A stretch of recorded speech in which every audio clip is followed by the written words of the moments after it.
우리에게 찬양대 찬양은 정말 좋습니다. 오늘은 굵고 짧게 그런데 굉장히 깊은 은혜를 나눠주셔서 고맙습니다. 오늘은 맥추 감사주일입니다. 발음을 잘 하셔야 됩니다. 보리맥자 추수할 추자를 써서 맥추 감사주일, 발음을 잘못하면 맥주 감사주일이 되어버립니다. 교회 오신 지 얼마 되지 않은 연세 드신 할머니가 맥주 감사주일을 처음 맞이했어요. 그래서 아니 왜 교회가 맥주한테 감사를 하지 그랬다고 그래요.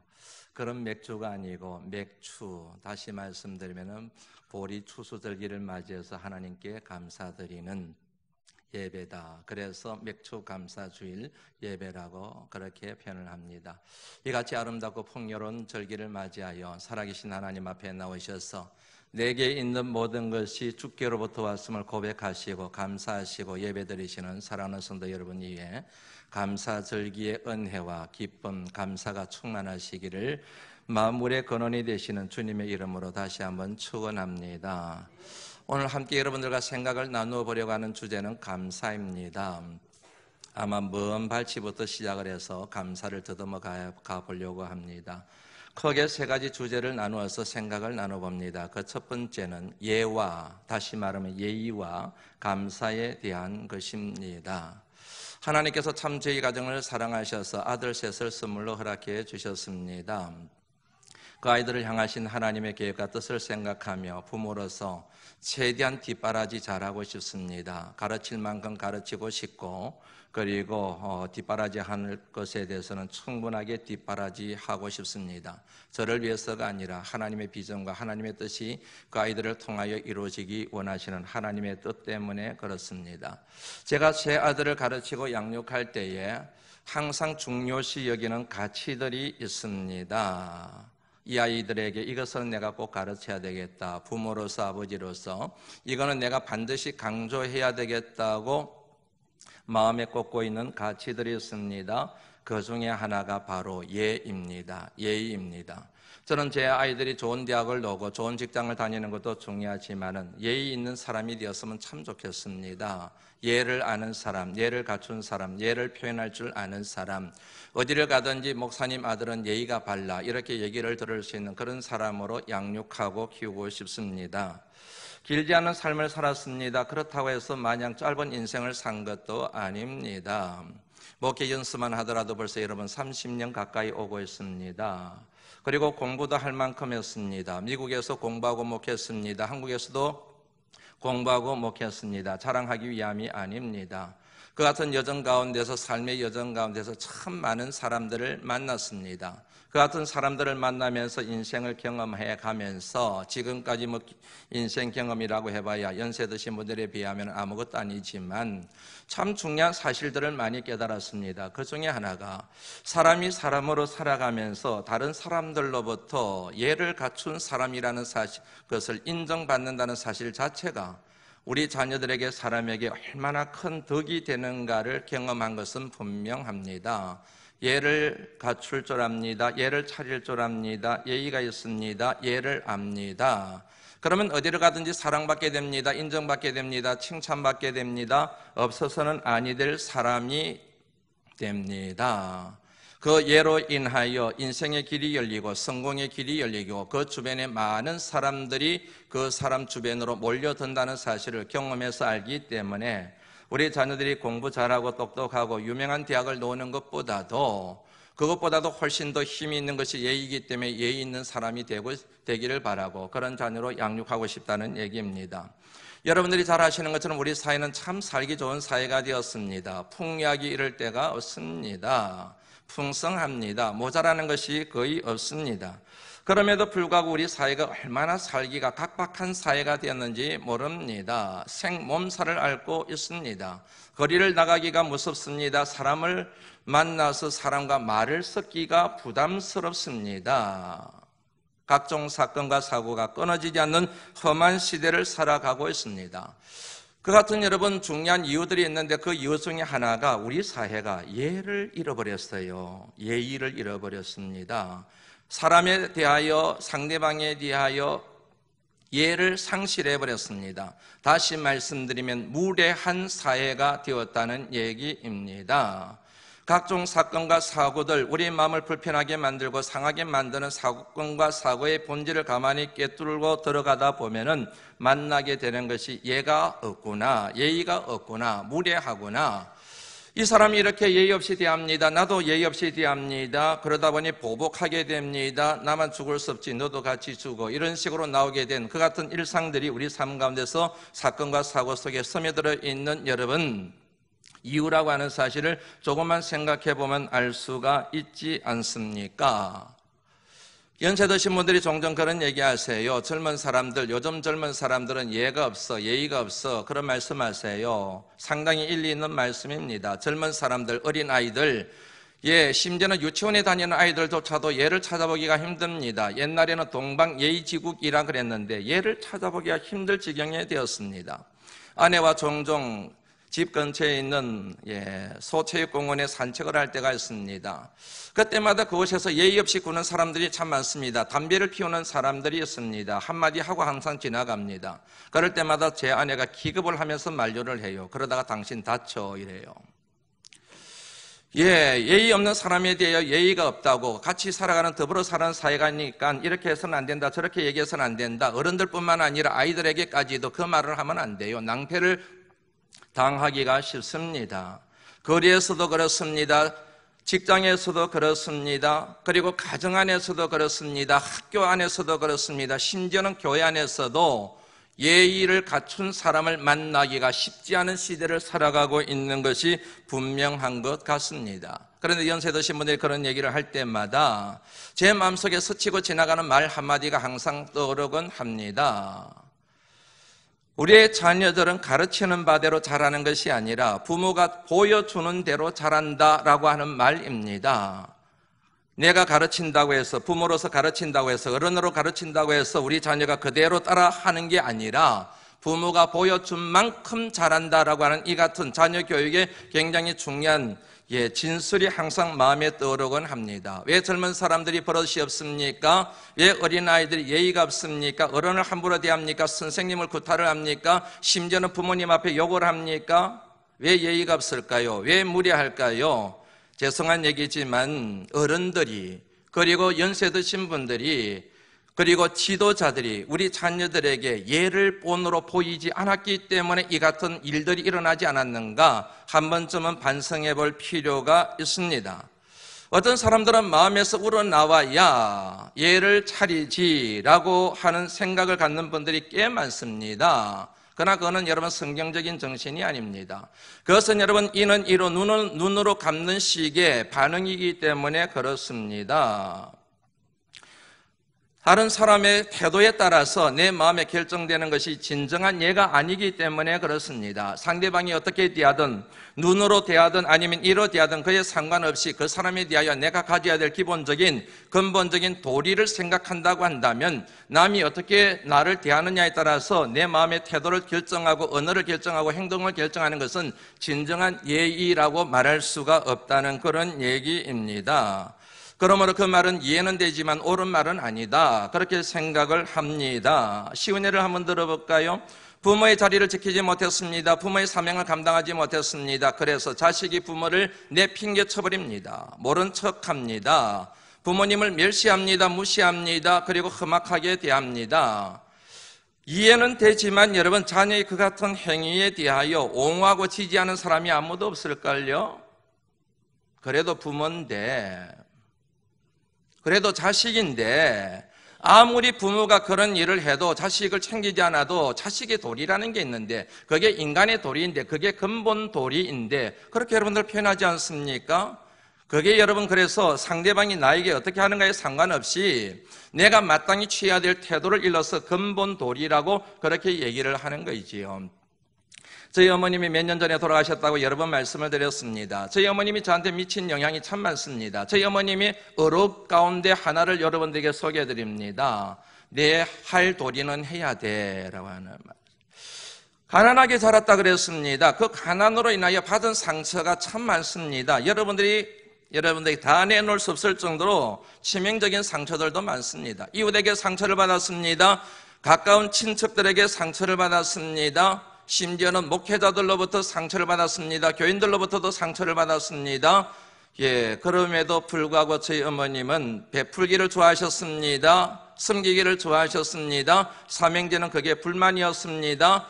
우리한테 그렇게 대하는 사람에게 왜 엄마 먹을 것 줘? 왜 이렇게 저렇게 그렇게 반항했습니다. 그럴 때마다 저희 어머님이 하신 말씀 중에 하나가 그래도 내 해야 될 도리는 해야 돼. 우리가 해야 될 도리는 해야 돼. 그게 저희 어머님의 정신이었습니다.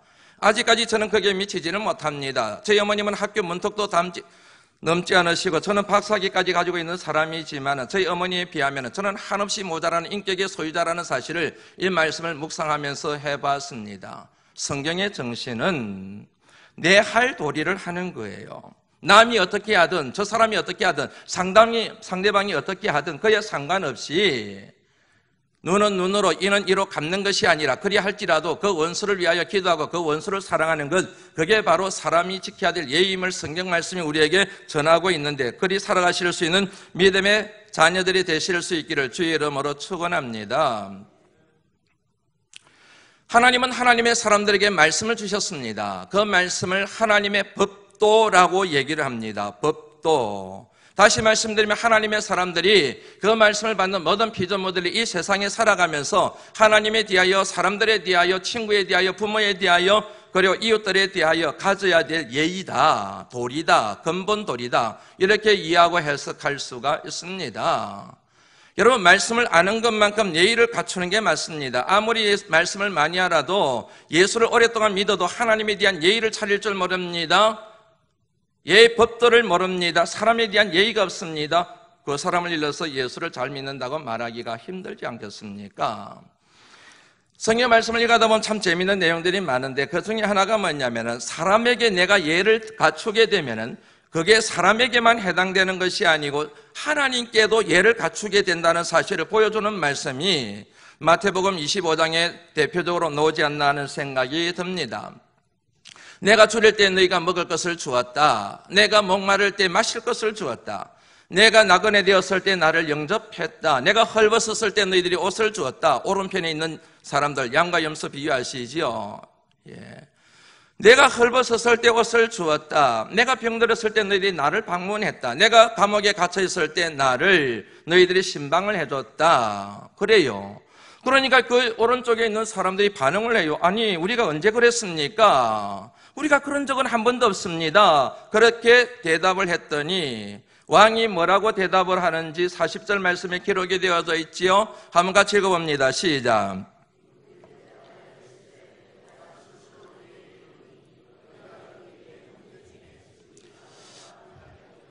곧 내게 한 것이라. 이 형제 중 작은 자에게 한 것이 그 사람에게 한 것으로 끝나는 게 아니라 곧 내게 한 것이다. 그렇게 말씀을 하시고 계세요. 작은 자임입니다. 힘없는 사람입니다. 나한테 어떤 혜택이나 덕을 베푼 사람이 아니에요. 그럼에도 불구하고 그 사람을 불쌍히 여기며 하나님 말씀의 법도와 예의에 따라서 그 사람을 섬겼습니다. 그런데 그게 하나님께 대한 예의로 하나님이 받아들이셨다는 사실을 보여주는 말씀이지 않습니까? 그 사람에게 예가 있는지 없는지, 예를 아는지 모르는지, 예를 갖춘 사람인지 아닌지를 엿볼 수 있는 덕목들이 있습니다. 그 중에 하나가 바로 감사입니다.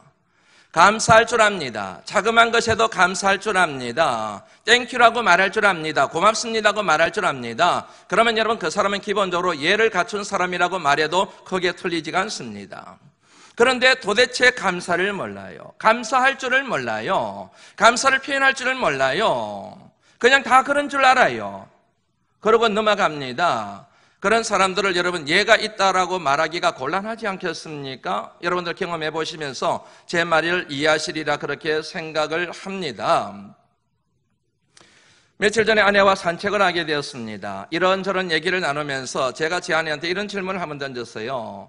당신이 생각할 때, 제 아내에게 묻는 겁니다. 당신이 생각할 때 이 세상에서 가장 멋있고 근사한 사람은 어떤 사람이라고 생각하느냐라고 제가 제 아내한테 질문을 던졌습니다. 그랬더니 제 아내가 조금도 주저하지 않냐고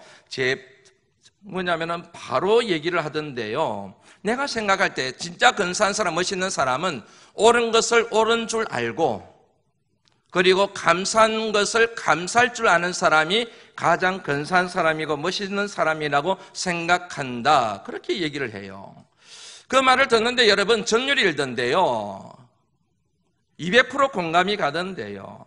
지금까지 목회를 하면서 많은 사람들을 만나면서 옳은 것을 옳은 줄 알고 그리고 감사한 것을 감사한 줄 아는 사람, 그 사람이 얼마나 멋있는 사람인지를 제가 경험을 해서 제 아내의 말에 전적으로 동의가 되더라는 얘기지요.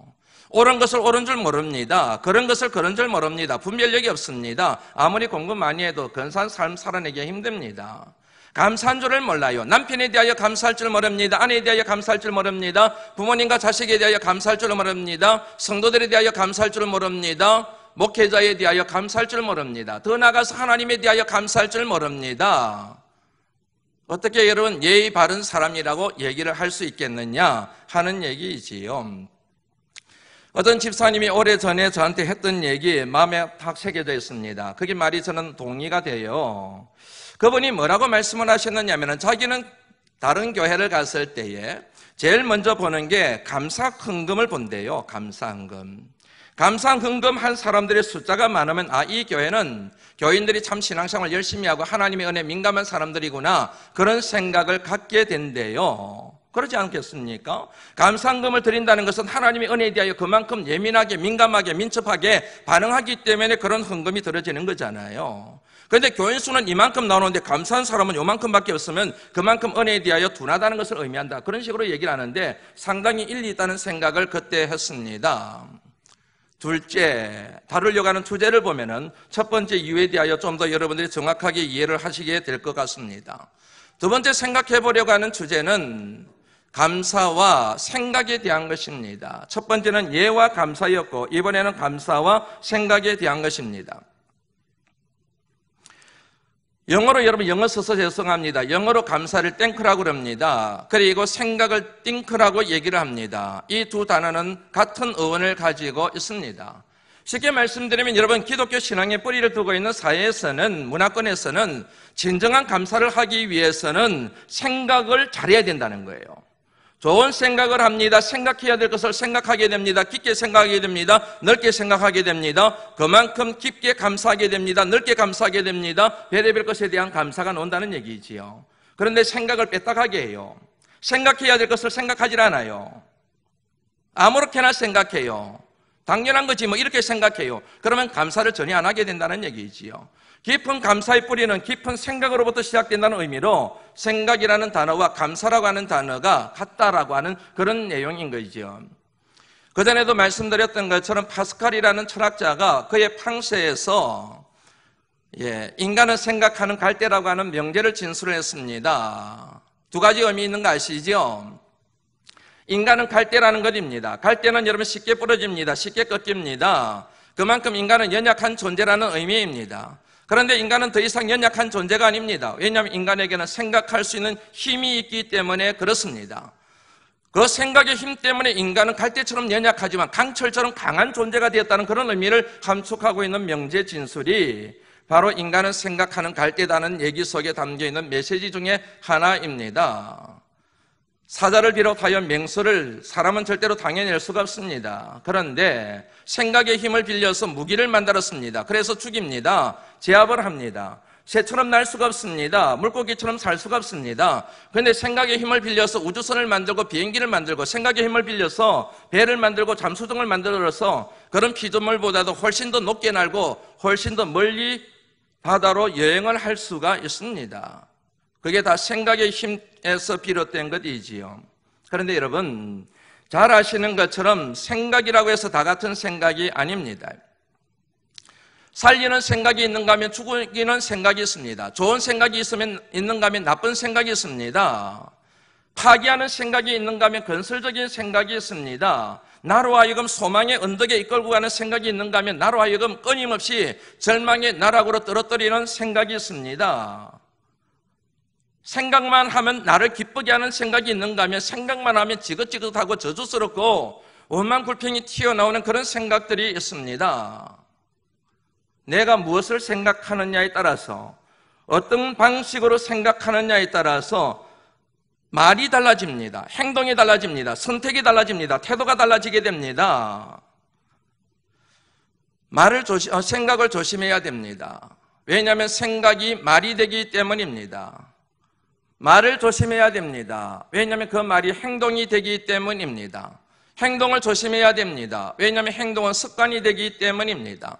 습관을 조심해야 됩니다. 그 습관이 그 사람의 인격이 되기 때문입니다. 인격을 조심해야 됩니다. 왜냐하면 그 인격이 그 사람의 인생이 되고 일생이 되기 때문입니다. 제 얘기가 아닙니다. 마하트마 간디라고 하는 사람이 이런 말을 했습니다. 그 말에 저는 전적으로 동의를 합니다. 그러므로 여러분, 인생은 결국 일생은 무엇으로부터 시작되고 출발하는지 아시겠지요? 생각이에요. 생각. 좋은 생각을 하면 좋은 인생이 되는 거예요. 생각을 나쁘게 하게 되면 나쁜 인생이 되는 겁니다. 건강한 생각을 하게 되면 건강한 삶과 건강한 인생을 살아가게 된다는 것 정리가 되시죠. 감사와 생각을 얘기했습니다.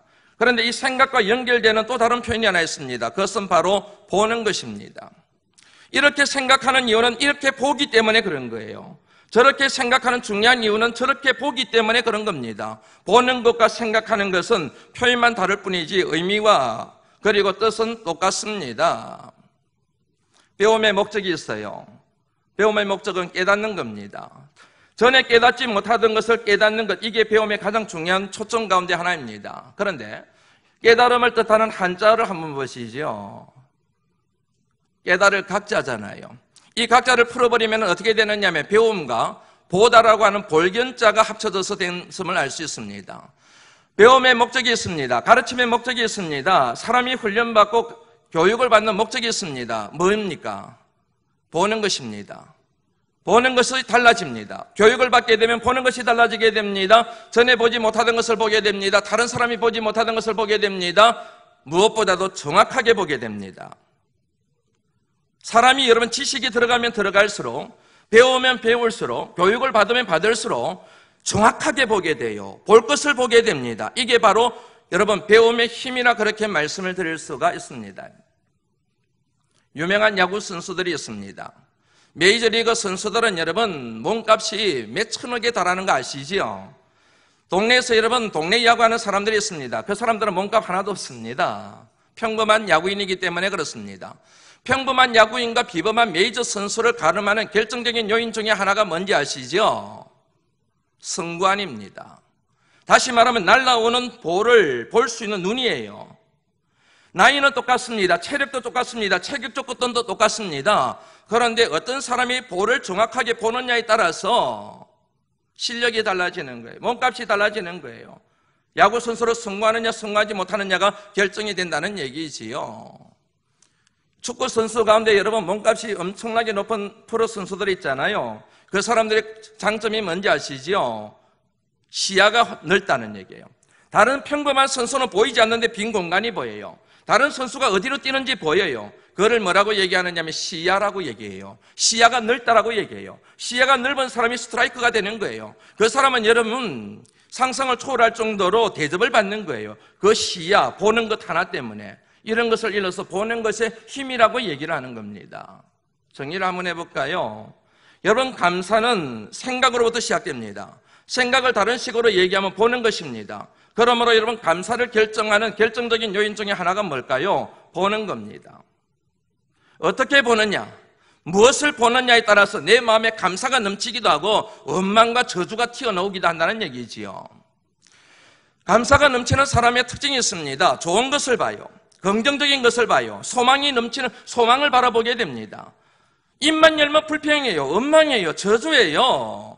그런 사람들의 내면을 가만히 들여다보면 보는 게 항상 빼딱해요. 항상 부정적으로 봐요. 항상 부정적으로 보는 거죠. 조금이라도 자기 마음이 안 들면, 조금이라도 환경이 힘들면 삐딱하게 보는 거죠. 제가 잘 쓰는 편이죠. 삐딱하게 보는 거예요. 이렇게 제대로 봐야 되는데, 전국을 딱 봐야 되는데, 정점을 봐야 되는데 항상 삐딱하게 보니까 원망이 나오게 되고 불평이 나오게 되고 짜증이 나오게 되고 감사가 사라져버리는 거예요. 그런데 제대로 봐요. 정확하게 봐요. 그러면 여러분 감사가 나와요. 남편의 좋은 점이 눈에 들어와요. 자식의 미래가 눈에 들어와요. 아내의 뭐냐면은 잘하는 장점이 눈에 들어와요. 감사하는 마음이 생겨요. 그런데 삐딱하게 보기 시작하면은 잘하는 게 있어도 못하는 것만 눈에 들어오기 때문에 불편한 거예요. 자꾸만 관계가 깨어지게 된다는 얘기지요. 한번 여러분 저를 따라서 해보시겠습니까? 범사에 감사하라. 예, 잘하는 말씀이지요. 여기서 범사에라고 하는 단어를 먼저 주목해 볼 필요가 있습니다. 범사에, 영어 쓰는 것을 양해해 주시길 바랍니다. In all circumstances라고 그렇게 얘기합니다. circumstance라는 말이 환경이란 뜻입니다. 상황이란 뜻입니다. 이런 환경이든 저런 환경이든, 내가 원하는 환경이든 내가 원치 않는 환경이든, 죽을 환경이든 아니면 살 환경이든, 희망이 넘치는 환경이든 그러지 못한 환경이든, 모든 환경에서 다, 모든 상황에서 다 감사해라. 그냥 감사하는 게 아니에요. 영어 성경에 보면은 be thankful이라는 말을 써요. thankful. 정확하게 얘기하면 감사를 뜻하는 thank와 그리고 가득 차다는 뜻을 가지고 있는 ful이라는 단어가 합쳐져서 돼 있어요. 모든 환경에서 언제나 감사가 넘쳐나라. 그게 하나님의 명령이에요. 한번 여쭤볼까요? 이게 여러분 가능할까요? 불가능할까요? 불가능하지요. 내가 원하는 환경이었을 때는 감사로 충만한 게 가능한데 내가 원치 않는 환경에서 어떻게 이게 가능해요? 그런데 가능한 비결이 있어요. 어떤 환경에서도 항상 감사하며 범사에 감사하며 쉬지 않고 감사하며 살아가는 원리가 있습니다. 간단해요. 잘 보는 것입니다. 하나님을 바라보는 것입니다. 믿음의 주여 또 온전케 하시는 이인 예수를 바라보라. 너희들을 구원하기 위하여 고난을 참으신 그분을 생각하라. 히브리서 12장 2절 말씀과 3절에 나오는 내용입니다. 믿음의 주요 온전케 하시는 주님을 바라봅니다. 그분이 나를 구원하시기 위하여 십자가에 흘리신 그 사랑을 내가 깊게 생각합니다. 이길 힘이 생깁니다. 감사할 힘이 생깁니다. 왜냐하면 그 환경에 상관없이 나는 이미 그분으로 인하여 뭐를 받았기 때문에 그렇습니까? 구원을 얻었기 때문에. 이 말씀을 준비하는데 탁 스치면서 지나가는 찬양이 두 개 있었어요. 그 중에 하나가 바로 이런 찬양이었습니다. 사람을 보며 세상을 볼 땐 만족함이 없었네.